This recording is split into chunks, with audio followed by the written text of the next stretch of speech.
Hello everyone. 2 दिसंबर 2021 की second shift का solution करेंगे। इससे पहले इसी की हमने पहली शिफ्ट का सॉल्यूशन कर लिया था। ध्यान से वीडियो को देखना। चलते हैं पहले क्वेश्चन पर। और इस वीडियो पर जब पूरे 1500 व्यूज़ कंप्लीट हो जाएंगे तभी जो है अगली शिफ्ट की वीडियो अपलोड होगी। तो ध्यान से देखना। पहले क्वेश्चन पर चलते हैं। पहला क्वेश्चन है, एक व्यक्ति ने 12.5% और 15% साधारण ब्याज पर दो अलग अलग योजनाओं में निवेश किया। ए और बी दो योजना थी जिसमें 25,500 निवेश करे। 2 साल बाद उसे ब्याज के रूप में 7250 रुपये मिले। तो बोल रहा है योजना ए में कितना निवेश किया था। देखो मेरे भाई, ध्यान से बात को समझना। सबसे पहले तो ये देखो, जो आपका ब्याज मिला है ये 7250, ये मूलधन 25,500 का कितना परसेंट है। ठीक है, तो 7250 जो है वो आपका 25,500 का, तो 25,500 का कितना परसेंट है, परसेंट के लिए गुणा 100। ठीक है, 2 जीरो से 2 जीरो कट गई। अब इसे काट कर देखते हैं 5 से काटेंगे। 5 पंजे 25, 5 कम 5 51 बार, 5 से काटेंगे 14 पंजे 70 और 5 पंजे 25, 1450। ठीक है, 1450 बार ये कट गया। तो यानी कि ये इसका जो है 1450/51% है। अब देखो, एक योजना ए थी, एक योजना बी थी। मेरा तरीका थोड़ा सा अलग है, आपको थोड़ा सा अलग लग सकता है क्योंकि अब आपने अलग तरीके से पढ़ रखा होगा। तो देखो, लेकिन फिर भी आप इसे इजी तरीके से कर लोगे। तो पहली में 12.5% की दर से 2 साल में कितना ब्याज मिलेगा, 25%। दूसरी में 15% की दर से 2 साल में कितना ब्याज मिलेगा, 2 साल की बात हो रही है ना, तो 30%। और ओवरऑल कितना ब्याज मिला है टोटल, 1450/51। क्योंकि ये कट नहीं रहा, अगर कट जाता तो और अच्छा था, लेकिन कट नहीं रहा तो कोई बात नहीं, ऐसे ही लिख लो। अब हमसे पूछेगा कि किसका है, योजना ए का पूछ रहा है, योजना ए में कितना निवेश करा। देखो, जब इसमें से ये घटाओगे तब हमें ये ए मिलेगा। ठीक है, तो इससे हमें मतलब भी नहीं है, ना ही हमें घटाना है, टाइम वेस्ट नहीं करना है बिल्कुल भी अपना। तो घटा लो भाई। तो कैसे घटाए, देखो ऐसे घटाई जाती है। मान लो 1450/51 - 30, इस तरीके से होता है। आपको बच्चे की तरह बताऊं तो क्या बन के 30 में गुणा करो सबसे पहले। तो कैसे करोगे, 5×3 = 1500 और 30 कम 30, 1530 आया। 1530 में से 1450 घटाओगे तो कितना बचेगा, 80। तो इस साइड में आ गया घटाकर 80। अब देखो 80 का मल्टीपल कौन सा है। ठीक है, 80 का मल्टीपल आपको दिखाएगा ऑप्शन नंबर बी। तो यही आपका आंसर है, बात खत्म। ठीक है, ना ये मल्टीपल है, ना ये, ना ये। आगे चलते हैं अगले क्वेश्चन पर। ये क्वेश्चन देखो, बोल रहा है ब्याज की गणना, पेन का साइज थोड़ा बड़ा कर लेते हैं। अब देखो, बोल रहा है ब्याज की गणना वार्षिक सिक्योरिटी आधार पर करते हुए 11,500 रुपये 30% की दर से कितने सालों में 19,435 हो जाएंगे। कितने का ब्याज लगा, मैं 11,500 को 12,000 मान लेता हूँ। तो 12×7 = 19, 7,435, तो ये 500। तो 7,935, 7,935 का ब्याज लगा। कहीं पर लगा, मूलधन हमारा ये था 11,500 पर। और ये देख लो, ये जो ब्याज है कितना परसेंट है इसका। 2 जीरो काट लो, 111 से इसमें भाग दूंगा, 115 से मतलब। ठीक है, तो कितनी बार जाएगा ये, 100 × 600, 15 × 90, 6 बार तो ये चले गया। ठीक है, यानी कि 690 बार कट गया। कितने बचे मेरे पास, 93 10 103, 103 बचे मेरे पास। और ये 5 ये लास्ट में है, यानी कि मेरे पास कितना बचा, 1035। ये कितनी बार कटेगा, ये कटेगा 100 × 900, 15 × 135, 9 बार कटेगा। यानी कि 69% जो है ये है इसका। अब एक बात बताओ, 30% की दर हो अगर आपकी, ठीक है, 2 साल का टाइम हो, तभी आपको 69% ब्याज मिलेगा कंपाउंड इंटरेस्ट के अंदर, CI के अंदर। ठीक है, मैंने कई बार आपको पढ़ा भी रखा है। करना किस तरीके से होता है, 2 साल का ब्याज अगर आपको निकालना हो, देखो ये आपको दर दे रखी है ना 30%, तो इसे ऐसे लिखो, 30 + 30 +, ठीक है, 30 का स्क्वायर कर दो 900, और इसे हमेशा भाग देना है कहीं से 100 से, इस तरीके से। तो ये 9 बार कट जाएगा।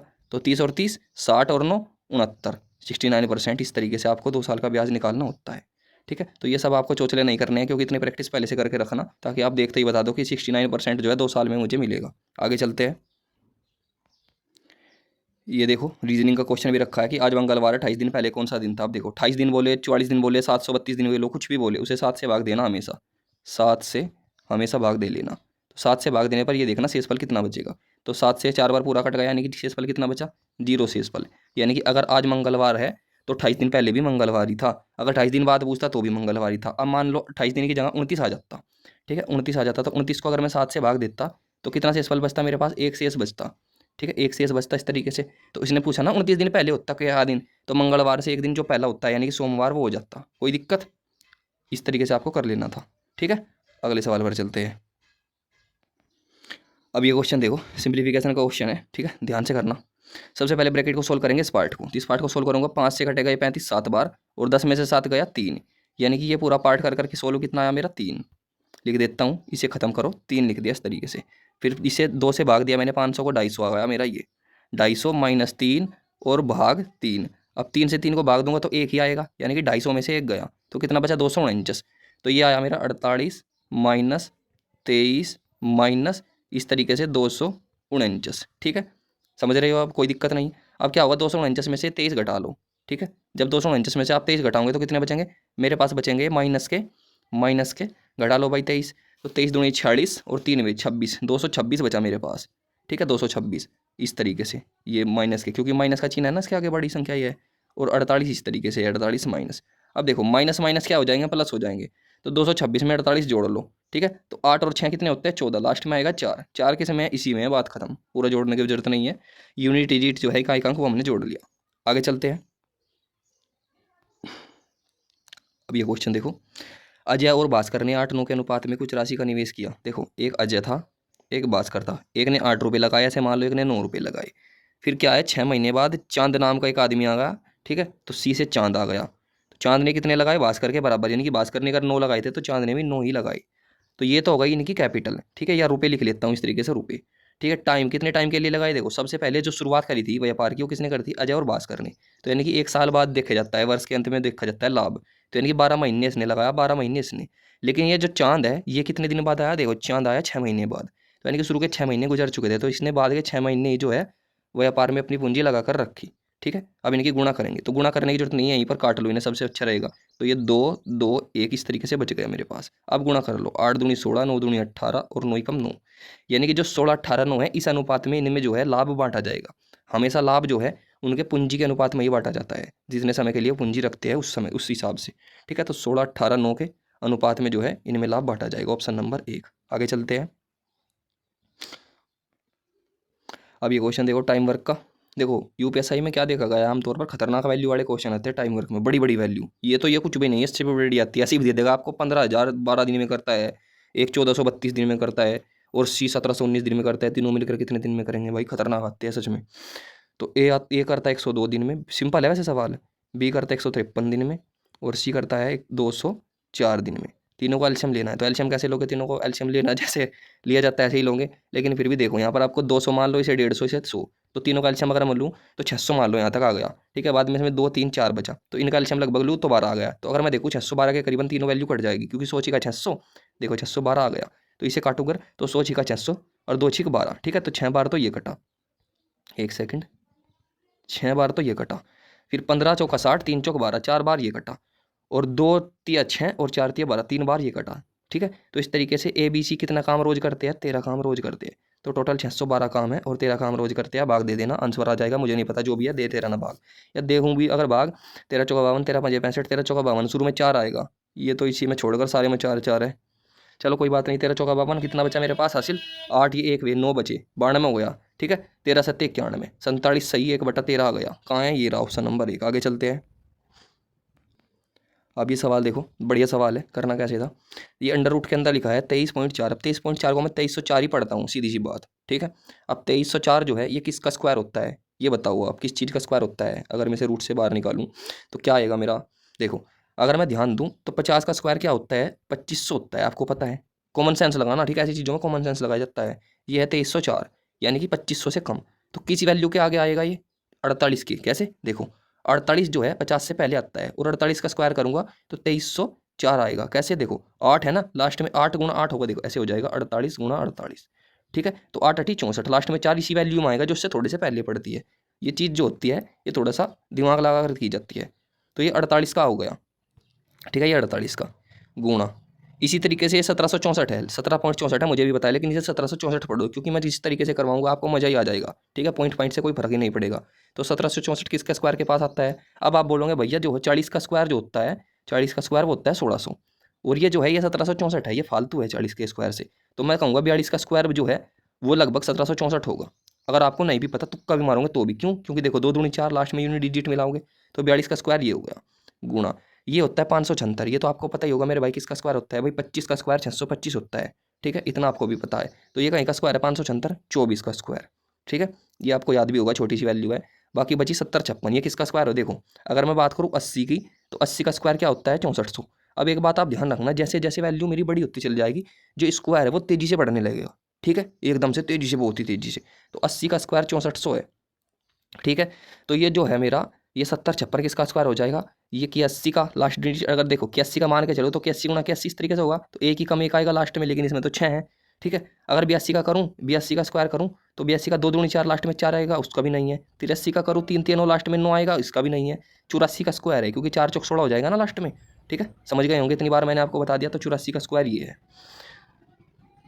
तो ये हो गया मेरा 84 का स्क्वायर। अब देखो ये इस तरीके से आपने निकाला, अब इनकी गुणा मत करने लग जाना। ठीक है, थोड़ा सा आप तकड़ी वाली अप्रोच जो मैं सिखा रहा हूँ वो लगाओ। यूनिट डिजिट जो है या तो वो लगा लो या वो नहीं लगा सकते आप, तो आप क्या काम करो, डिजिट सम लगा लो। तो 8 और 4 12, 12 को भी जोड़ूंगा तो 3, तो ये हो गया। फिर 4 और 2 6, 6 एक सेकंड 6 ये हो गया। अब देखो 36 18, 18 को भी जोड़ूंगा तो 9 हो जाएगा। यानी कि किसी भी वैल्यू में इनमें बाद में गुणा करता चल जाऊँ, डिजिट सम जो है इसका वो 9 ही रहेगा, डिजिट सम। तो ये देख लो किसका डिजिट सम 9 है। ठीक है, किस आंसर का डिजिट सम 9 है। अब ध्यान से देखना ये कितना हो जाएगा, 10 10 ये कट गया, 10 10 ये कट गया। भाई सीधी सी बात है, इनमें तो ये 2 ही हो जाएगा डिजिट सम। भाई 6 और 4 10 और 10 20, यानी कि 2, इसका भी डिजिट सम 2, तो ये तो हो गई नहीं आंसर। अब इसमें देखो, इसमें 9 आ रहा है, एक तो डिजिट सम मेरा दिख रहा है आपको 4 3 7 और 2 9। अब इसमें नीचले वाले में कितना आ रहा है, 6 और 5 11 7 18, इसमें भी 9 आ रहा है। अब दिक्कत ये हो गई कि हमारा आंसर होगा कौन सा, ये तो बताओ। तो सीधी सी बात है, अगर जब मैंने सवाल तो कर लिया, 2 ऑप्शन में कन्फ्यूज हूँ, तो दिमाग लगाओ मेरे भाई। अगर आप इतनी बड़ी वैल्यू की गुणा करोगे, पॉइंट को भूल जाओ फिलहाल की घड़ी में, अगर आप इतनी बड़ी वैल्यू की गुणा करोगे तो आपको मात्र 2304 थोड़ा ही ना मिलेगा। कितनी बड़ी वैल्यू की गुणा हो जाएगी ये, तो 7056 के करीब मिलेगा आपको जा करके। ठीक है, बड़ी वैल्यू हो जाएगी ना, तो तुक्का भी मारोगे, अंधी भी मारोगे, तब भी आपका काम हो जाएगा। ठीक है, या इतना भी नहीं कर सकते तो एक काम और कर सकते हो, इनकी यूनिट डिजिट की भी गुणा कर सकते हो। देखो डिजिट सम तो आपने लगा ही लिया था, अब यूनिट डिजिट की भी करके देख लो। देखो 8 दूनी 16 6 आया लास्ट में, 6 चौक 24 4 आया, और 4 चौक 16 6 आया, लास्ट में 6 आएगा, ये रहा 6। बताओ, इतने तरीके बता दिए, आगे चलते हैं। अब ये क्वेश्चन देखो, बोल रहा है एक संख्या को 18 से विभाजित करने पर शेषफल 3 रहता है, उसी संख्या के वर्ग को 18 से विभाजित करने पर शेषफल क्या हुआ। देखो ऐसे सवाल जो आता है इसमें आपको संख्या पता नहीं होती, तो एक काम करो, जो पहली संख्या का शेषफल है उसी संख्या मान लो। तो संख्या मानो, किसे मानो, संख्या मानो शेषफल को, इसे तो 3 ही मान लो इसे संख्या। तो अब कहा उसी संख्या के वर्ग, तो संख्या 3 है, 3 का वर्ग हो जाएगा 9, 9 को 18 से विभाजित करोगे तो ये विभाजित तो होगा नहीं बिल्कुल भी, तो 9 ही हमारा शेषफल हो जाएगा। ठीक है, 9 ही शेषफल हो जाएगा आंसर। कोई दिक्कत नहीं करनी है ऐसे सवालों में, पिछले सेट में भी करवाया था, बहुत ईजी सवाल होते हैं ये। आगे चलते हैं। अब ये क्वेश्चन देखो, बोल रहा है एम एन की तुलना में 3 गुना कुशल है। देखो एक एम है एक एन है, ठीक है, इनकी एफिशिएंसी यानी कि कुशलता कितनी है, 3 गुना ज़्यादा कुशल है एम, 3 गुना। तो जब एफिशिएंसी 3 गुना है यानी कि 3 1 की है, तो टाइम जो हो जाएगा उल्टा हो जाएगा, 1 3। इसका मतलब ये है कि अगर एम किसी काम को 1 दिन में करता है तो एन उसी काम को करने में 3 दिन लगता है। फिर क्वेश्चन में बोल रहा है एन से 242 दिनों में कम समय में पूरा करने में सक्षम है। ठीक है, एम जो है वो काम को 242 दिन में कम में कर लेता है, तो यहाँ पर कितने दिन में कर रहा है, कम में, 2 दिन, 2 दिन कम में ले रहा है, 2 दिन कम। लेकिन क्वेश्चन में कितने दिन कम ले रहा है, 242। तो काटूंगा तो एक की वैल्यू कितनी आ जाएगी, 121, एक दिन की 121। यानी कि एम किसी काम को कितने दिन में करता है, यहीं 121 की गुणा कर दूंगा तो 121 दिन में। और एन कितने दिन में करता है, तो ये करता है 121 की गुणा 3 में करूंगा तो 100 या 321 या 63, 363 दिन में एन करता है। ठीक है मेरा भाई, 363 दिन में। कहाँ है, ये रहा ऑप्शन नंबर सी, यही पूछा था आपने कितने दिन में करता है। आगे चलते हैं। अब ये क्वेश्चन देखो, बोल रहा है आपसे यदि 480 का 20%, देखो ये परसेंट जो है ये 1 जीरो इसकी खा जाएगा, 1 जीरो इसकी, तो 48 दूनी 96, 480 का 20% आ गया 96। फिर बोल रहा है 590 का 40%, तो परसेंट जब आप लिखोगे तो परसेंट 1 जीरो इसकी खाएगा, 1 जीरो इसकी, तो 59 की गुणा 4 में कर दिया, तो 59 को 4 मान वो 60 मान लो, तो 6 24 240, 240 में से 4 कम कर दो कितना, 236, तो 236 ही आ गया। तो आपसे यही पूछा था कि ये कितना कम है, तो ये कितना कम है, इससे घटा लो, 6 में से 6 गई 0, यहाँ बचा 2, 12 में से 9 गया 3 और 1, 130 कम है। ठीक है, 130 कम है। तो आपसे यही पूछा था कि कितना परसेंट जो है कम है, तो 130 कम है किससे, इससे 236 से, और परसेंट निकालने के लिए गुणा 100। इस तरीके से ऊपर ही लिख देता हूँ गुणा 100, क्या करूँ यहीं पर गुणा 100 कर देता हूँ, ये आ गया 13,000। अब भाग दो लो, देखो डी से कितनी बार जाएगा, देखो अगर ध्यान दो आप, तो अगर मैं करूँ इसे 2 6 1200, ठीक है, अगर मैं इसे 6 बार करूँ तो ये जो हो जाएगा 1200 हो जाएगा, और 36 फिर आप 6 में गुणा करनी पड़ेगी, यानी कि ज़्यादा हो जाएगा, तो लगभग 5 बार ही करना पड़ेगा मुझे, 5 बार। तो शुरुआत में 5 आएगा, एक ऑप्शन में 5 है, बात खत्म। पूरा करने की जरूरत नहीं है, दिमाग लगाया करो, ऑप्शन की तरफ भी देखा करो। ये ज़्यादा से ज़्यादा 5 7 10 सेकंड के सवाल होते हैं, जिनमें आप घंटा घंटा लगा देते हो, और वहाँ पर फिर आपको या तो क्वेश्चन छोड़ना पड़ता है, या आपका टाइम मैनेजमेंट सही नहीं होता है, ना ही मॉक में ना ही रियल पेपर में। आगे चलते हैं। अब ये क्वेश्चन देखो, बोल रहा है एक अर्धगोले का कुल पृष्ठीय क्षेत्रफल ज्ञात करो। देखो अर्धगोले का कुल पृष्ठीय क्षेत्रफल का फॉर्मूला क्या होता है, 3 पाई आर स्क्वायर, ये होता है। अब पाई की वैल्यू अगर इसने दे रखी होती 22/7, तो हम क्या करते, जो सा भी ऑप्शन 11 से कट जाता है वो हमारा आंसर हो जाता। ठीक है, लेकिन इसने होशियारी क्या दिखाई, पाई का मान दिखो 3.14 रख दिया, तो हम इससे भी ज़्यादा होशियार है। ठीक है, क्या करेंगे, ऐसे ही लिखो आप 3 गुणा पाई का मान 3.14, ये तो एग्जैक्ट वैल्यू दे ही रखी है ना 3.14, ठीक है। गुणा रेडियस कितनी है 60, तो 60 गुणा 60। अब क्या मारो फेंक कर, डिजिट सम मारो फेंक करके, ठीक है। कोई बात नहीं, करो। देखो 3 गुणा, अंकों को जोड़ो, डिजिट सम में क्या होता है, तब तक आपको जोड़ना होता है जब तक सिंगल डिजिट में आपका जो है नंबर ना आ जाए। तो 4 और 3 7 और 1 8 गुणा 6 गुणा 6। अब आप ध्यान दोगे, देखो 36 18 बन रहा है और 18 को भी जोड़ू तो 9 बन रहा है। तो मैंने क्या बताया था पिछले क्वेश्चन में भी कि 9 आ जाएगा ना जब आपका क्वेश्चन में, तो 9 की किसी भी मल्टीप्लाई कर रहा नंबर में, बाद में जो आपको प्रोडक्ट मिलेगा उसमें 9 ही होगा। तो यानी कि डिजिट सम भी यहाँ पर कितना हो गया, 9 हो गया, डिजिट सम 9 हो गया। तो ये देख लो किस ऑप्शन का डिजिट सम 9 बन रहा है। अब देखो शुरुआत में देखते हैं, 9 कट गया, 6 और 3 9 कट गया, इसका तो 3 बना, ये तो आंसर है नहीं, ठीक है। 9 कट गया, 3 और 3 6 और 2 8 और 1 9, इसका 9 बन गया, ये रहा हमारा आंसर। बाकी में भी चेक कर लेते हैं, 9 कट गया, ठीक है, 5 और 2 7, या 5 और 3 8 और 1 9 कट गया, तो इसमें 2 बचा, ये भी आंसर नहीं है। 9 कट गया, 4 और 3 7 और 2 9 कट गया, इसमें 1 बचा, ये भी आंसर नहीं है। तो एक ही ऑप्शन ऐसा है जिसमें 9 बच रहा है, बात खत्म, ये आपका आंसर है, ठीक है। गोच मोच ज़्यादा हुआ है, अच्छे से मिटा देता हूँ। अब देखो ये रहा हमारा आंसर, आगे चलते हैं। अब ये क्वेश्चन देखो, ये पाई चार्ट का क्वेश्चन है, आपसे बोल रहा है, एक पाई चार्ट दे रखा है, बोला एक कंपनी है, उसमें ए और बी कंपनी की तुलना करवा रखी है, पूछ रहा है कितना प्रतिशत अधिक बिक्री हुई है, ए ने बी की तुलना में कितने % ज़्यादा बिक्री की है, ठीक है। छोटी वैल्यू है, थोड़ा सा जूम कर लेता हूँ, देखो पसीना छूट जाएगा इसको जोड़ने में।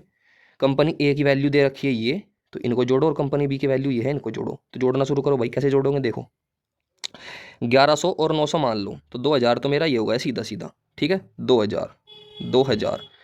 अब बात करूँ इसकी, 1800 मेरा ये हो गया, 18, यानी कि 3800 तो मेरा ये हो गया जुड़ने के बाद। फिर इसमें जो छोटी वैल्यू उसको जोड़ दो, 180, सॉरी 180 नहीं, ये हो गया कितना मेरा, 80 और 80 160 ये हो गया, और 70 और 80 ये हो गया कितना, 150। तो 150 और 160 कितना हो गया, 200 और 310, 310 ये हो गया। तो कितना हो गया जोड़कर सारा, 38 3 4110 हो गया। तो ऊपर की वैल्यू जोड़कर हुई 4110, मिटा देता हूँ, लिख देता हूँ 4110। नीचे की वैल्यू कितनी है जोड़कर, इसे भी देख लेते हैं भाई। ऐसा कर लो, आप जोड़ो, ऊपर मोटी मोटी वैल्यू जोड़ लो पहले, 1000 700 ये 1700, 900 ये 2600 और 800 ये 3400, तो 3400 तो मेरा ये हो गया, प्लस अब छोटी वैल्यू जोड़ लो, 60 और 10 70, 70 70 140, 50 190 ये हो गया, 190 तो कितना हो गया 3590। तो ये मेरा हो गया 3590, 3590। तो ए वाली की बिक्री कितनी ज़्यादा है, घटा लो भाई, 36 तो मान लो इसे, 3600 में से 4110 गए, कितना बचा मेरा 510 ये और 10 ये 20, 520 जो है, 520 का अंतर आ गया। तो यानी कि ए वाले ने 520 की बिक्री ज़्यादा की है, ठीक है। तो यही आपको निकालना था। तो सीधी सी बात है, 520 की बिक्री ज़्यादा की है, किसके किसके किसके मुकाबले की है, बी के, यानी कि 3590 के, और परसेंट निकालने के लिए गुणा 100, ठीक है। जीरो से आप क्या करोगे, जीरो काट दोगे, तो ये आपका हो गया 5200, इसे भाग देना है 300, एक सेकंड, 359 से, ठीक है। काफ़ी कैलकुलेटिव क्वेश्चन है भाई। देखो पाई चार्ट में ऐसे क्वेश्चन भी आते हैं, यहाँ पर डिजिट सम नहीं लग सकता, क्योंकि इसने करी है बात किस चीज़ की, इसने करी है बात आपकी, देखो 2 दशमलव के स्थान तक, तो ऐसा नहीं है आप डिजिट सम लगा कर इसे कर सकते हो, काफ़ी टफ पड़ जाएगा आपको ये। तो काट पीट लो भाई, शुरुआत में तो एक बार ही कटेगा, 359 से, 359 ही कम 359, कितना बचा मेरे पास, अगर मैं इसे वो मानूँ तो मेरे पास ये बचा 41, तो ये बचा मेरे पास 41, 141, 141 और 20, 161 बचा मेरे पास, 161 और एक जीरो ये मान लो, ठीक है। तो कितनी बार चलेगा ये, लगभग ये चलेगा लगभग 3 चौक 1200, 5 चौक 20, 1400, हाँ 4 बार चलेगा ये लगभग, ठीक है। तो 14 शुरू में सी में है, 14.48% आपका आंसर, ठीक है मेरे भाई। काफ़ी कैलकुलेटिव था लेकिन हमने कर लिया, आगे चलते हैं। अब ये क्वेश्चन देखो, बोल रहा है कॉलेज में पुरुषों और महिलाओं की संख्या का अनुपात 27, देखो मैन और वुमेन जो है 27 28 के रेशो में है। बोल रहा है आपको पुरुषों की संख्या में 20% की वृद्धि हुई, इसमें हुई 20% की वृद्धि, और इसमें हुई 30% की वृद्धि, ठीक है, 30% की। अब देखो एक बात बताऊँ मुझे आप, सिंपल मैं ऐसा कर लेता हूँ, मैं इसे 270 बना लेता हूँ, इसे 280 बना लेता हूँ, क्यों, काटने पीटने के लिए। अब देखो 270 का 20% मुझे पता है, सीधी सी बात है, 27 दूनी 54 हो जाएगा, लेकिन फिर भी आपको बता देता हूँ। देखो 270 का जब आप निकालोगे 20%, तो परसेंट हट के 2 जीरो नीचे आएगी, तो मैंने इसीलिए इसकी जीरो बनाई थी 270 के पीछे, क्यों, एक जीरो एक जीरो एक जीरो एक जीरो इस तरीके से कट जाएगी, 27 दूनी 54। लेकिन ये चीज़ जो होती है ये फटाफट करने की होती है, ठीक है, इनमें आपको बैठकर वहाँ सोचना नहीं है। तो 54 की वृद्धि तो इसमें हो गई, फिर ऐसे ही इसकी जीरो कट जाएगी परसेंट से, तो 28 दिया कितने कर लेंगे, ठीक है, 20 दिया 60, 8 दिया 24, यानी कि कितना 84, तो 84 की वृद्धि इसमें हो गई। तो अब बढ़कर इतनी संख्या कितनी हो गई, इनकी संख्या हो गई अब जो 4 ये 7 और 5 12 का 2 का सिल लगाया 1, 324 तो ये हो गई बढ़कर, ये कितने हो गए 4, 8 8 16 का 6 का सिल लगाया 1, 364 ये हो गई। तो कैसे कटेंगे, ये कटेंगे मेरे भाई 8 तिया 8 चौक 32, 1 चौका 4, 81 से तो ये कट गया, और 9 चौक 36, 1 चौका 4, 91 से ये कट गया, यानी कि 81 91 का इनका अनुपात आ गया निकल करके, 4 से कट गई है। ठीक है, आगे चलते हैं। अब ये क्वेश्चन देखो, बोल रहा है सबसे छोटी संख्या को 11 15 12 से विभाजित करने पर शेषफल 7 प्राप्त होता है, उसी संख्या को 9 से विभाजित करने पर शेषफल कितना मिलेगा। अब देखो मेरे भाई ध्यान से देखना, इन तीनों संख्याओं से भाग देने पर 7 शेषफल मिल रहा है, तो ऐसा करो इन तीनों का एलसीएम ले लो। ठीक है, इन तीनों का एलसीएम ले लो, तो तीनों पहली बात तो संख्याएं अलग अलग है। ठीक है, एक 11 इस तरीके से लिखो 11, अरे यार एक सेकंड, पेन क्यों नहीं चल रहा भाई, कुछ हो गया क्या, कुछ गड़बड़ी है भाई, पेन नहीं चल रहा, एक सेकंड, यहाँ ठीक है, हाँ देखो, तो 11 15 12 का एलसीएम ले लो, तो 11 15 को ऐसे लिख लो 3 गुणा 5 15, 3 5, और 12 को ऐसे लिख लो 3 चौक 12, तो 3 तो आ गया, तो 4 और लिख लो। ठीक है, तो अब कर लो। ठीक है, 5 चौक 20 या 60, 11 6 66, 660 आ गया इनका एलसीएम, तो 660 आ गया, और 7 से इस वाले बच रहा था, तो +7 करेंगे तो कितना 667 वो संख्या मिल जाएगी हमें। अब 667 को आपको भाग देना था सिंपल कहीं से 9 से, तो 9 से भाग दूंगा, 9 7 63, कितना बचा मेरे पास 3 37 हो गया, 9 चौक 36, एक से इस फल बच गया। ठीक है, मैं जानता हूँ आप इतना बेसिक जानते हो, तभी आपको इतनी जल्दी जल्दी करा रहा हूँ, क्योंकि 9 से भाग देना था तो आप दे ही सकते हो। ठीक है, इसमें तो कोई मेरी जरूरत तो नहीं है कि ये भी मैं ही बताऊंगा निकाल करके भाग, तब आप करोगे। आगे चलते हैं। आप ये क्वेश्चन देखो, बोल रहा है यदि ए एक्स से वाई तक 42 की चाल से जाता है और वाई से एक्स तक 96 की चाल से चल जाता है, तो पूरी यात्रा की औसत चाल बताओ। देखो औसत चाल निकालने का फॉर्मूला होता है 2x वाई बटे एक्स जाने की चाल, वाई आने की चाल, और एक्स प्लस वाई, ये फॉर्मूला होता है छोटा सा। तो देखो लिख लो 2 गुणा एक्स थी हमारी जाने की चाल 42, ठीक है, दूसरी चाल थी हमारी 96 इस तरीके से, और बटे दोनों को जोड़ लो, तो 96 और 42 कितना हो गया 90 40 130, और 8 ये 138। ठीक है, आइसक्रीम वाला हुआ है बार, ठीक है, खानी है क्या किसी को, तो भाई देखो 2 से काटूंगा कितनी बार जाएगा 69 बार। ठीक है, 3 से कट जाएगी दोनों वैल्यू 23 3 69, और 3 से कितनी कट बार जाएगी 3 3 9 3 दूनी 6 32 बार ये कटी, तो 42 की गुणा 32 में करनी है और 23 से भाग देना है, इतना सा काम आपको करना था। ठीक है, करो भाई 42 की गुणा 32 में। ठीक है, तो 42 दूनी 84 का 4 का हासिल का ये 8, 42 तिया कितना होता है 4 तिया बार 120, 2 तिया 6 126, 126 और 8 134, 134, यानी कि 1344 आ गया इन दोनों की गुणा कर कर। 1344 को भाग देना है 23 से, तो एक सेकंड 23 से, तो दे लो भाई 1344 को भाग। ठीक है, कितनी बार जाएगा, ये जाएगा 5 बार। ठीक है, 5 बार लगभग शुरू में जाएगा ये। देखो 20 पंजे 100, 3 पंजे 15, कितना हो गया मेरा 115 हो गया, 23 पंजे 115 होते हैं ना, तो कितना बचा मेरे पास, ये बचा मेरे पास 115 इसमें से घटाऊंगा 19 बचा मेरे पास, और 4 ये 194 बच गया। अब कितनी बार कटेगा, ये अब कटेगा 8 दूनी 16, हाँ लगभग 58 बार ये पूरा कट जाएगा, ऑप्शन नंबर डी आंसर। ठीक है, तो 58.43 मेरा आंसर हो जाएगा। आगे चलते हैं। अब देखो क्वेश्चन में बोल रहा है 4 अंकों की सबसे छोटी संख्या बताओ जो 5 10 19 20 38 से विभाजित करने पर शेषफल 3 प्राप्त हो। इसका मतलब यह है अगर मैं इनसे भाग दूंगा तो शेषफल 3 मिलेगा, यानी कि कहने का मतलब यह अगर मैं उसमें से शेषफल संख्या में से घटा दूँ 3 तो वो पूरी संख्या कट जाएगी इनसे। ठीक है, तो एक बात बताओ, मैं इसमें से 3 घटा दूंगा तो लास्ट में क्या बचेगा 0। अब 5 का रूल क्या कहता है कि अंतिम अंक 0 और 5 होना चाहिए, यानी कि ये हमारा आंसर हो सकता है। ठीक, आगे और देख लेते हैं, इसमें से 3 घटा कितना बचेगा लास्ट में 9, ये हमारा आंसर नहीं है, क्योंकि 5 का रूल कहता है अंतिम अंक जो है 0 और 5 होना चाहिए। ठीक है, ये छोटी छोटी सी बात आपको पता होनी चाहिए। इसमें से 3 घटा लास्ट में क्या बचेगा 7, तो ये भी आंसर नहीं है। इसमें से 3 घटाया तो कितना बचेगा लास्ट में 2, ये अभी आंसर नहीं है, ये रहा। अब बताओ कितना टाइम लगा इसमें, आगे चलते हैं फर्जी क्वेश्चन। अब ये क्वेश्चन देखो, बोल रहा है 980 तक कितनी संख्या है या 3 और 7 दोनों से विभाज्य है। पिछले सेट में भी करवाया था मैंने, जिसने नहीं देखा जाकर देख लेना। ठीक है, इसका जवाब कमेंट में आप दोगे। ठीक है, 7 और 3 का एलसीएम ले लेंगे 21, और 21 का एलसीएम आ जाएगा तो 21 से भाग देंगे 980 को। तो अब इसका आंसर आपको देना है कि कितना आंसर है इसका, भाग देने के बाद कितनी संख्या है जो इससे कट जाएगी 3 और 7 दोनों से। आगे चलते हैं।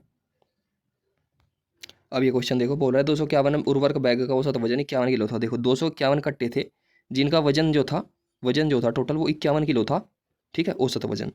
आगे बोल रहा है यदि बॉक्स का वजन भी शामिल कर दिया जाए जिसमें उर्वरक रखे हुए हैं तो उर्वरक बैग का परिकलित औसत वजन 0.6 बढ़ जाता है, यानी कि 251 कट्टों में हर कट्टे का वजन जो है 0.6 बढ़ जाएगा, यानी कि 51.6 हो जाएगा इस तरीके से, सॉरी 51.6 हो जाएगा इस तरीके से। ठीक है, तो आपको बताना था बॉक्स का वजन कितना है। तो सीधी सी बात है, जब खाली कट्टे का वजन मुझे दिख रहा है यहाँ तक का कि लगभग 51 किलो एक कट्टे का वजन था औसत, और अब बढ़कर 51.6 हो गया। तो मैं अगर इसमें से घटाऊंगा तो मुझे सीधा दिख रहा है 0.6 बढ़ा ना, तो वैसे भी 0.6 ही आएगा, ये मुझे करने की जरूरत नहीं थी, लेकिन फिर भी समझा रहा हूँ सिर्फ। तो 0.6 वजन जो है हर कट्टे पर बढ़ गया, यानी कि ये जो बॉक्स का वजन है ये इसीलिए बढ़ा क्योंकि बॉक्स का वजन ऐड कर दिया। तो 251 की गुणा करनी थी 0.6 में, 6 के नीचे जो पॉइंट है हटकर 10 आ जाएगा इस तरीके से। ठीक है, अब कर लेंगे, गुणा कर लेंगे, 6 कम 6, 6 5 30 की 0, हासिल गए 3, 6 दूनी 12 3 15, 1506 को मैं भाग दूंगा 10 से, तो कितना आ जाएगा मेरा 150.6। कहाँ है मेरा, ये रहा ऑप्शन नंबर ए। आगे चलते हैं। अब ये क्वेश्चन देखो, बोल रहा है एक मोबाइल को 14,105 रुपये में बेचकर 35% की हानि पर बेचा। ऐसा मान लो 35% की हानि पर बेचा, तो हर चीज़ कोई चीज़ 100 रुपये की है, उसे 35 के नुकसान पर बेचा, यानी कि 65 रुपये में बेचा। तो हमारे हिसाब से तो 65 में बेचा, क्वेश्चन के हिसाब से बेचा 14,105 में। तो 14,105 की वैल्यू 65 के बराबर है। सबसे पहले उस वस्तु का क्रय मूल्य निकाल लो, तो गुणा 100 से करोगे इस तरीके से। ठीक है, काट लो, 13 से काट लो, 13 पंजे 65, 13 से काट लो, 13 कम 13, एक बचा। ठीक है, फिर ये एक बचा, जीरो लगाकर उतार लेंगे, 0 110 हो जाएगा। 13 पंजे 65, 13 चिकट अंदर, 13 7 91, 13 8 104, 8 बार ये कटा, कितना बचा मेरे पास 6, 13 पंजे 65, यानी कि 1000, एक सेकंड थोड़ा नीचे कर देता हूँ, 1085 बार कट गया। अब 5 से कितनी बार कटेगा, या 5 दूनी 10, 5 कम 5, 5 7 35, 217 बार, यानी कि मेरा सीपी कितना आ गया मेरे भाई, सीपी मेरा आया, देखो वैल्यू हमेशा ही कटेगी, कहीं से भी काट लेना, बिल्कुल कटेगी, क्योंकि यूपीएसआई में मैंने जितना एनालिसिस किया है, जितने खुद मैंने सोल्व की है, ठीक है, उसके आधार पर मैं आपको बता रहा हूँ, सारी की सारी वैल्यू बड़ी भले ही दे रखी हो, डराने वाली वैल्यू होती है, लेकिन बहुत ईजी वैल्यू होती है, काट देते हो आपने, ऐसा नहीं है कि आपको पॉइंट पॉइंट पॉइंट में उड़ जाकर रखेगा वो। तो ये आपका वैल्यू कितनी आ गया, 21,700 रुपये जो है मेरे भाई, ये आपका आ गया कॉस्ट प्राइस। अब एक बात बताओ, अगर इस 21,700 की वैल्यू है जो आप, इसे अगर आप 28,210 में बेचोगे तो आपको कितने का लाभ होगा, तो लाभ होगा, सीधी सी बात है, तो ये हानि वाले दोनों ऑप्शन कट गए, हानि तो होगी नहीं, बिल्कुल भी लाभ ही होगा। तो अगर मैं इस चीज़ को सेलिंग प्राइस कितने में बेच दूँ, इसी चीज़ को 28,210 में बेच दूँ, तो मुझे कितने का लाभ होगा, मुझे ये बताना था। ठीक है, घटा लो भाई, देख लो कितने का लाभ होगा, जीरो, एक में से जीरो नहीं जाती तो एक, ठीक है, 12 में से 7 गया 5, और फिर मेरे पास 7 में से 1 गया 6, 6510 रुपये का लाभ हुआ मुझे। ठीक है मेरे भाई, 6510 रुपये का, तो सिंपल सी बात 6510 का लाभ हुआ, कहीं पर होता है लाभ हानि हमेशा कॉस्ट प्राइस पर, यानी कि 21,700 पर, और परसेंट निकालने के लिए गुणा 100, 2 जीरो से 2 जीरो काट लो। ठीक है, अब डिजिट सम लगा लो जहाँ तक मुझे ठीक लग रहा है, या ना भी लगाओ, सीधा भी दिख रहा है, क्या जरूरत है, 200 617 51, 30 बार ये पूरा कट गया। ठीक है, मैंने ध्यान नहीं दिया था, 30 बार 30% लाभ। आगे चलते हैं। अब ये क्वेश्चन देखो, आपको बोल रहा है जीपी, ठीक है, गुणोत्तर श्रेणी, इसका योगफल क्या करना था। तो जीपी का योगफल का फॉर्मूला क्या होता है, ये होता है आपका ए, ठीक है, आर की पावर n -1 बटे 1 माइनस आर, ये होता है इसका योगफल का फॉर्मूला। ठीक है, आप इसे कैसे भी कर लगा सकते हैं। ठीक है, आर पहले लिख दो या 1 पहले लिख दो, कोई फर्क नहीं पड़ता। अब देखो ए क्या होता है, पहला पद, पहला पद क्या है इसमें, 11/5। अब आर देखो, आर किसे कहते हैं, आर होता है जिस डिफरेंस से बढ़ती है। ठीक है, यानी कि जिस डिफरेंस से बढ़ती है। अब एपी में क्या होता है, एपी में एक बराबर डिफरेंस होता है जिससे बढ़ती है, जोड़कर घटाकर, लेकिन इसमें गुणा होकर बढ़ती है। तो कितने की गुणा हो रही है, देखो 11/5 पहला पद है, अगला पद है 11/25, फिर अगला पद है 11/125, तो ऊपर तो एक एक एक की गुणा हो रही है। ठीक है, नीचे हो रही है 5 5 5 की गुणा, तो यानी कि 1/5 जो है हमारा आर आ गया। तो आर पता लग गया, ठीक है, ए पता लग गया, तो आर कितना है 1/5। अब देखो आप एक ही जगह तो लिखो 11 एक सेकंड थोड़ा नीचे कर देता हूँ, 11/5 इस तरीके से, और आर की जगह क्या लिखो 1 माइनस 1/5, इसे सोल्व करोगे तो कितना आएगा, 5 कम 5 में से गया 4/5। ठीक है, तो 5 से 5 कट गया, यानी कि 11/4 बचा। अब देखो इसी ऑप्शन में आपका 11/4 है, बाद की वैल्यू तो इसमें भी सेम है, ठीक है, इसमें भी सेम है, तो इसे निकालने का कोई फ़ायदा नहीं है, इस वैल्यू को निकालने का कोई फ़ायदा नहीं है, सिर्फ आपको ये सोल्व करना था और ये सोल्व करना था, आपने कर लिया। फालतू में चक्कर में पड़ो ही ना, बाकी आपकी मर्जी है, दुनिया में जाने की चीज़ें सीख लो, सब करके सवाल बैठ जाएंगे, आप पागलों की तरह इधर उधर देखते ही रह जाओगे। आगे चलते हैं। अब ये क्वेश्चन देखो, एक व्यापारी अपने माल की कीमत इस प्रकार अंकित करता है कि 20% छूट देकर भी उसे 20% का लाभ होता है।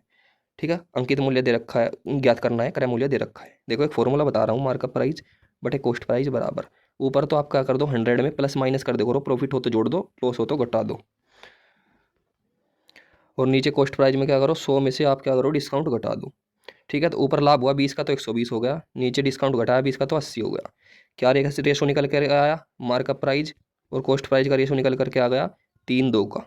ठीक है, यानी कि मार्कअप प्राइस 3 रुपये है, कॉस्ट प्राइस 2 रुपये है, तो आपको मार्कअप प्राइस निकालना था, यानी कि 3 का मान निकालना था। तो सबसे पहले आप ये देख लो 3 से कौन सा ऑप्शन कट रहा है, क्या पता सीधा मल्टीपल लग जाए। ठीक है, तो 3 से देखो, 3 से कट रहा है कौन सा, 5 और 4 9, 9 ये नहीं कटता। ठीक है, 5 और 2 7 और 3 10 और 1 11 ये भी नहीं कटता। 3 से कट गया, 3 कट गया, 5 और 2 7 ये भी नहीं कटता। 3 कट गया, 5 और 2 7 और 2 9 ये कट गया। ऑप्शन नंबर बी आपका 3 से कट गया सीधा सीधा। तो यही आपका आंसर। आगे चलते हैं। अब ये क्वेश्चन देखो, बोल रहा है ए कंपनी 2011 से 2021 में कितनी प्रतिशत कमी आई बिक्री में। तो कंपनी ए कौन सी आई है, पहले वाली। 2011 में बिक्री कितनी थी, 1180। 2021 में 1070। तो कितने की कमी आई, ये आ गई मेरे भाई 30 70 110, 110 की कमी आ गई। ठीक है भाई, 80 तो ये और 30 ये, 1100 तक जाने में तो 110 की कमी आई। 110 की कमी आई कहीं पर, 1180 पर, क्योंकि पहले साल बिक्री 1180 थी ना, और परसेंट के लिए गुणा 100। 0 से 0 काट लो, 1100 को भाग देना था आपको 118 से। अब सीधी सी बात देखो, अगर ये 10 बार काटूंगा तो कितना हो जाएगा, अगर मैं 10 बार काटूंगा तो 1180 हो जाएगा। तो ये 9 बार कटेगा, यानी कि शुरू में 9 आएगा। किस ऑप्शन में शुरू में 9 है, इसी में है, बात खत्म। आगे चलते हैं। अब ये क्वेश्चन देखो, देखो जो मैं आपको सिखाऊंगा मेरी गारंटी है कहीं नहीं सीख पाओगे आप, कहीं भी घूम लेना। ठीक है, कितने भी बड़े टीचर से, कोई बताता नहीं ऐसी चीज़, ना ही आप सीखना चाहते हो, क्योंकि आपको वही एक्स वाई करने की आदत है क्वेश्चंस में। अब देखो, एक विमान 21 घंटे में ए से बी के बीच दूरी तय करता है। ठीक है, यदि विमान की गति 220 किलोमीटर प्रति घंटा कम कर दे तो वह 26 घंटे में तय करता है। देखो, मान लो ये डिस्टेंस थी, ये स्पीड थी, तो 21 घंटे उसे लगे। ठीक है, सिंपल तरीके से लिखता हूँ, 21 घंटे लगे। फिर क्या करा, वही डिस्टेंस दी आज भी सेम टू सेम, लेकिन क्या करा, स्पीड में कम कर दी, कितनी, 220। देखो एक्स वाई कुछ नहीं करने का, बिल्कुल नहीं करने का। ठीक है, ध्यान से देखना मेरे भाई, बस ये 26 घंटे अब लगते हैं। तो क्या करो, इसे यहाँ रिवर्स हो जाता है, तो आपको पता ही है। ठीक है, तो ये डिस्टेंस अगर मैं 21 से भाग दूँ तो मेरी स्पीड निकल करके आ जाएगी, स्पीड निकल करके आ जाएगी। सेम ऐसे ही स्पीड निकल करके आ जाएगी, सेम ऐसे ही इसी डिस्टेंस को भाग दूँ मैं 26 से, तो मेरी ये वाली स्पीड निकल करके आ जाएगी, स्पीड माइनस 220। ठीक है, यानी कि एक तरीके से क्या है, ये 21 से डिस्टेंस जो है पूरी कट गई तो स्पीड आई, और ये 26 से डिस्टेंस कट गई तो ये पूरी आई। यानी कि कहने का मतलब है, जो मेरी डिस्टेंस थी तो इसने पूछी थी कितनी दूरी है, यानी कि जो मेरी डिस्टेंस है, ठीक है, जो मेरी डिस्टेंस है ना, वो 21 से भी कट रही है, 26 से भी। तो 21 26 में क्या कॉमन है, 7 या 21। ठीक है, और 13 दूनी 26। कॉमन का मतलब क्या होता है, कॉमन का मतलब होता है मल्टीपल ढूंढना। एक तरीके से मैं वो कॉमन कहना चाह रहा हूँ। ठीक है, वो कॉमन मतलब समझ लेना, अभी आप कुछ और समझ लो कि भाई कॉमन इसमें तो कुछ भी नहीं है एक दूसरे में। कॉमन से मतलब मेरा कि मल्टीपल क्या है, ताकि आप चेक कर सको। तो 7 और 13 से जो ऑप्शन घटेगा वो आपका आंसर। इतना सा काम आपको करना था। चारों ऑप्शन आपके सामने लिखे हुए हैं, गारंटी देता हूँ, आराम से चेक कर लेना। ठीक है, 7 और 13 से जो सा ऑप्शन कटेगा वो आपका आंसर। आगे चलते हैं, इतना टाइम मेरे पास नहीं है, मैं आपको काट कर दिखाऊँ। आगे चलते हैं। अब देखो ये क्वेश्चन देखो, एक दुकानदार ने 2 बैग प्रत्येक 5500 रुपये में बेचा, उस पर एक पर 27% का लाभ हुआ, दूसरे पर 27 की हानि हुई, पूरे लेन देन में लाभ या हानि बताओ। देखो सीधा सा या तो रटवा रखा होगा आपने, या खुद भी रटा होगा क्वेश्चन में, कि जब भी आपको सेम सेलिंग प्राइस, देखो SP जब सेम हो, सेम हो, तो आपने रट रखा होगा माइनस का वाई स्क्वायर बटे 100, इस तरीके से कर देना। तो वाई कितना ये रहा, 27, 27 दोनों जगह है, तो 27 का स्क्वायर करोगे 729, और 100 से भाग दोगे तो कितना आएगा, 7.29, और माइनस का है तो हानि हो गई। ये रहा, बात खत्म, ये रहा आपका आंसर। लेकिन होता किस तरीके से है वो मैं आपको अगर सच्चाई बताऊँ, देखो बड़े प्यारे तरीके से बताऊँगा आपको। तो एक फॉर्मूला होता है, ठीक है, plus minus x plus minus y plus minus x y बटे 100, ये फॉर्मूला होता है, प्राचीन काल से चला आ रहा है, आपने भी देखा होगा, लेकिन यूज इसका कोई नहीं जानता। मैं बताऊंगा कैसे होता है। पहली वैल्यू में क्या हुआ, हमें लाभ हुआ तो प्लस का 27 लाभ, दूसरी में हानि हुई तो माइनस का 27 हानि। ठीक है, फिर प्लस माइनस क्या होता है, माइनस, तो यहाँ पर माइनस आएगा। फिर 27 की 27 में गुणा करेंगे तो 729, क्योंकि एक्स वाई लिखा है ना, तो 729 और बटे 100। अब देखो ये तो आपस में दोनों कट जाती है वैल्यू, तो ये सिर्फ माइनस का 7.29 रह जाएगा। इस तरीके से आया है ये। ठीक है, आगे चलते हैं। अब ये क्वेश्चन देखो, लास्ट क्वेश्चन है ये। ठीक है, काफ़ी क्वेश्चन मैंने इसमें करा दिया आपको, 2 रीजनिंग के ही करा दिए, तो मैंने करा आपको कैलेंडर वाला वो, और एक ये। ठीक है, ये भी रीजनिंग का है, इनइक्वालिटी चैप्टर से काफ़ी परेशान करता है। देखो इसका छोटा सा कॉन्सेप्ट मैंने पिछले उसमें बताया था वीडियो में, आज भी बता रहा हूँ। 2 परिवार है, ए और बी, 2 परिवार है। उन दोनों परिवार में कौन कौन रहता है, दादा, दोनों ही परिवार में दादा भी है, दोनों ही परिवार में पापा भी है, और दोनों ही परिवार में बच्चा भी है। ठीक है, बच्चा भी है। ठीक है, लेकिन ये जो बड़ा है ये अमीर है, ए वाला, बी वाला थोड़ा गरीब है, ऐसा समझ लो। तो ए वाले का दादा ऐसा दिखता है, बी वालों का ऐसा, इनका पापा ऐसा दिखता है, इनका पापा ऐसा है, और इनके बच्चे ऐसे हैं, दोनों के सेम टू सेम। ठीक है, सीधी सी बात। अब होता क्या है, ये आपको पहले तो ये चार्ट याद रखना है। होता क्या है, जब भी आपको क्वेश्चन में, क्वेश्चन की बात छोड़ो, जब भी कहीं पार्टी में जाना होता है तो हमेशा या तो कोई इन्हें बुलाएगा, अमीरों को, तो अमीर की शादी होगी तो अमीरों को बुलाएगा, तो वहाँ पर गरीब अगर आ गया तो उसका क्वेश्चन में किसी काम नहीं है गरीब का। ठीक है, तो ये नहीं आना चाहिए इनके साथ में। ठीक है, अगर गरीब की शादी है, गरीब को बुलाया, तो वहाँ पर अमीर का काम नहीं होना चाहिए कुछ भी, पहली बात तो ये। ठीक है, यानी कि एक जगह एक ही परिवार जाएगा, ऐसा नहीं कि दोनों परिवार का कोई भी सदस्य चला जाएगा। फिर दूसरी चीज़ और याद रखना छोटी सी, कि अगर बुलाया गया है तो हो सके अगर घर में दादाजी है तो दादाजी ही जाएंगे शादी में, लेकिन अगर दादाजी ना हो उस टाइम वहाँ पर ना हो तो पापा जाएंगे, पापा भी ना हो तो बच्चा जाएगा। ऐसा नहीं है कि दादाजी भी है घर में और पापा भी है और बच्चे को भेज दो आप, ऐसा नहीं है, ठीक है। बस ये चीज़ याद रखना। अब देखो एफ से सी की तरफ जाना है हमें, इस तरीके से चल रहा है क्वेश्चन में, पहले एफ लिखा है ना फिर सी, तो तीर इस तरीके से चल रहा है, तो यहाँ भी इसी तरीके से तीर चल रहा है। तो कौन कौन से चिन्ह इसमें बीच में आ गए, दादा आया, पापा आया और बच्चा आया। देखो तीनों एक ही परिवार के हैं ना, इस वाले परिवार के तीनों। अब इन तीनों में से बड़ा कौन है, ये है दादाजी बड़ा, तो देखो दादाजी आ रहा है, तो यानी कि पहला जो है कंक्लूजन निष्कर्ष ठीक है, ठीक है, सिंपल समझे। अब दूसरे वाला देखो, दूसरे वाला देखो, यू से टी की तरफ जाना है। अब देखो क्वेश्चन में यू से टी की तरफ जाना है, कोई दिक्कत नहीं है, इसी तरफ जा रहे हैं हम, ठीक है। तो कौन कौन सी चीज़ है, एक तो ये है पापा, एक ये है बच्चा और एक ये है दादाजी। तीनों एक ही परिवार के हैं, हाँ भाई एक ही परिवार के हैं तीनों इस वाले के। कौन आएगा, दादाजी आएंगे, ये दादाजी आएंगे बड़े, तो दादाजी ही तो आ रहे हैं, तो ये वाला भी ठीक है, यानी कि दोनों निष्कर्ष ठीक है। ये क्वेश्चन मुझे पता है आपको थोड़ा सा परेशान कर सकता है, दोनों निष्कर्ष ठीक है वैसे ये, ठीक है। तो आप क्या करो, इसे 2-3 बार थोड़ा सा पीछे हटाकर देख लेना। बाकी वीडियो को अच्छी लगी कमेंट करके बता देना।